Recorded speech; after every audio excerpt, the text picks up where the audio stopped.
Assalamualaikum warahmatullahi wabarakatuh. Berjumpa lagi ya teman-teman semua. Pada kesempatan kali ini saya akan membahas bagaimana kalau kita itu setiap membuat adonan roti goreng atau cakwe ya, dengan salah satu bahan pokoknya yaitu mentega, itu kita memberinya kelebihan atau bahkan kekurangan. Apa sih efek dan dampak yang ada pada rotinya nanti atau cakwenya nanti yang setelah kita buat ya.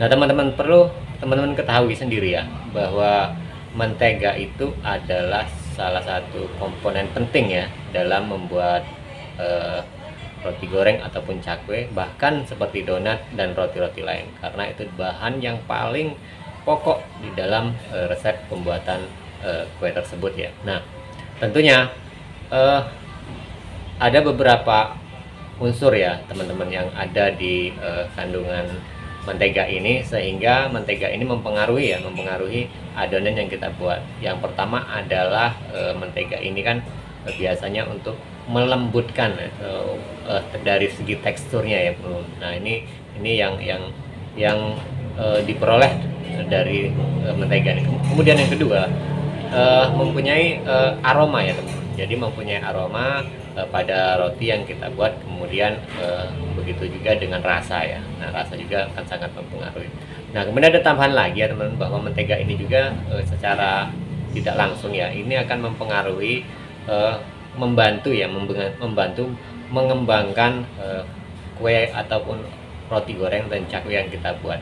Nah teman-teman, ketika kita membuat adonan, nah ini bagaimana kalau kita itu kadang kan mengukurnya ya teman-teman, atau menakarnya ini kan hanya dengan manual ataupun dengan piling ya, seperti itu.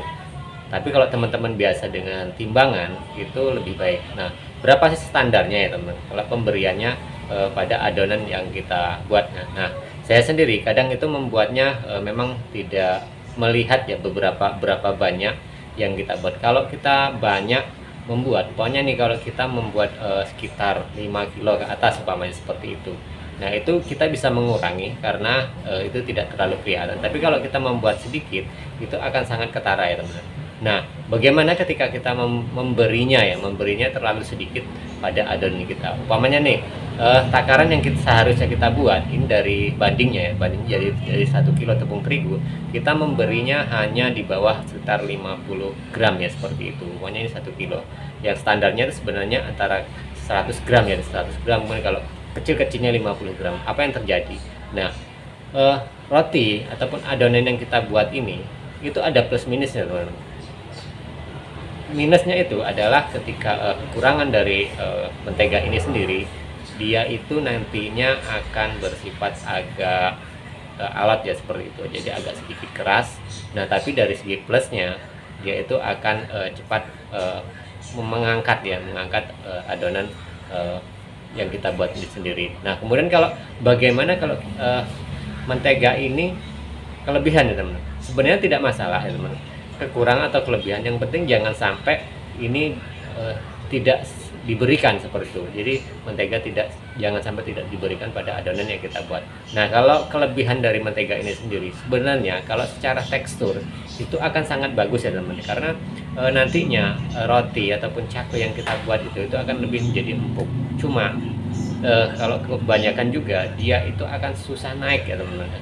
Kebanyakan atau over mentega, dia itu akan susah naik, sehingga roti yang kita buat itu biasanya terlihat kempes, walaupun sebenarnya itu secara teksturnya ya, kalau kita makan itu lebih empuk dibandingkan dengan standar yang harusnya kita berikan. Nah, itu adalah fungsi dari kekurangan dan kelebihan ketika kita memberikan mentega itu, baik kurang atau lebih ya teman. Nah, kalau saran saya, ketika kita membuat roti itu kan kadang-kadang kita kan secara kos kita perhitungkan juga teman. Kalau kita membuat sedikit, sesuaikan dengan aturan atau kebiasaan yang kita buat. Kalau kebiasaan kita, karena kalau kita mengikuti resep-resep itu kan dari setiap orang, dari setiap pedagang itu pasti akan sangat berbeda, karena mereka punya punya feeling ataupun punya kenyamanan ketika mereka membuat adonan itu sendiri ya. Jadi kalau seumpamanya kita di sini nih, standarnya itu adalah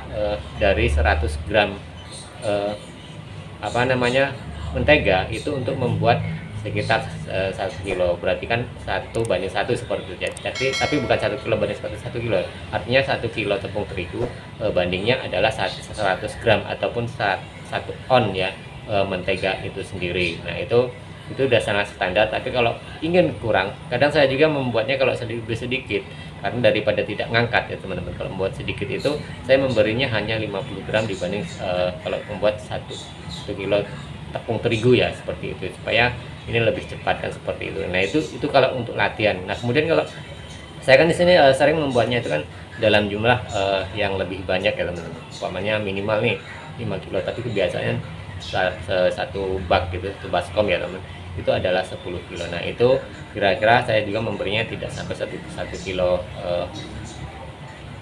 mentega ya, artinya dari 10 kilo tepung terigu itu kemungkinan hanya memberikan 7 ons 700 gram ya, ataupun 800 gram. Jadi tergantung kita membuat berapa banyaknya, kemudian saya kurangi. Walaupun itu secara standarnya itu udah mengurangi dan mempengaruhi rasa, tapi ini secara cost kita sebagai pedagang ya. Tapi kalau bumbu-bumbu lain kita tidak berani, karena dari fungsinya sendiri juga mentega ini kan kalau memang mempengaruhi rasa ya teman-teman, mempengaruhi rasa tapi tidak secara signifikan ya. Artinya kalau rasa dari roti ini sendiri signifikannya itu adalah di gula pasir seperti itu kan, kemudian ada aroma, kemudian susu. Nah itu yang mempengaruhi, sehingga kalau membuat banyak tepung terigunya, kalau kita membuat adonan banyak, contohnya 10 kilo 15 kilo, itu bisa kita kurangi sebagai budget pengeluaran atau kos pengeluaran kita. Jadi lebih apa ya, artinya kita mencari keuntungan, tapi bukan mengurangi rasa, karena memang walaupun mentega ini mempengaruhi rasa, cuma tidak signifikan tadi ya,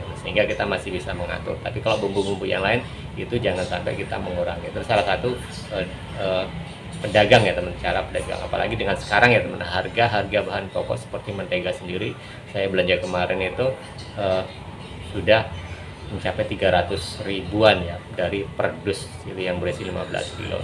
Nah kemudian ya yang harus teman-teman pahami sendiri, itu mentega itu sebagai apa ya teman. Jadi jangan sampai kita itu biasa memberikan mentega tapi tidak tahu fungsinya, tidak tahu pengaruhnya pada roti sendiri. Nah kalau kita sudah mengetahuinya, tentunya teman-teman bisa memperkirakan, bisa ini untuk menata ataupun cara memberinya ya teman-teman. Cara memberinya menurut teman-teman sendiri nyamannya berapa. Tapi kalau ingin mengikuti standar yang ada, ikuti itu. Jadi nantinya sambil berjalan teman-teman, apalagi yang belajar ya teman-teman, berjalan jadi menyesuaikan berapa banyak sih yang nyaman untuk teman-teman membuat adonan roti goreng atau cakwe ini ya teman.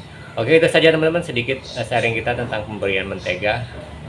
Terima kasih banyak, kita berjumpa lagi di tayangan-tayangan dan video berikutnya.